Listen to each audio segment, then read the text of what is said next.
वही हमारे स्वागतकार है। हम उनकी पुरजोर मजम्मत करते हैं और ये बात अदा करते हैं कि कश्मीर का जब तक एक एक बच्चा जिंदा रहेगा तो कश्मीर का कुछ नहीं बिगाड़ सकते। सबसे पहले इन्होंने हमारे कश्मीरी को गिरफ्तार किया। आपको पता है कि इन्होंने कश्मीर को गिरफ्तार किया, इसके बारे में कितनी पुरजोर तहरीक चली।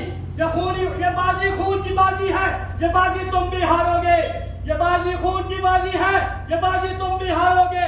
हर घर से अमान निकलेगा, तुम कितने अमान मारोगे।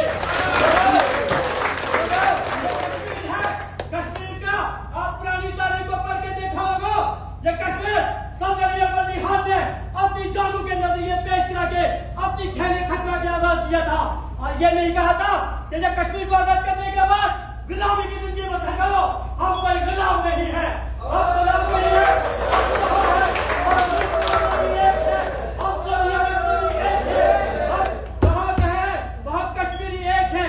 कश्मीर का बच्चा अपनी जान का नजरिया पेश करने के लिए तैयार है।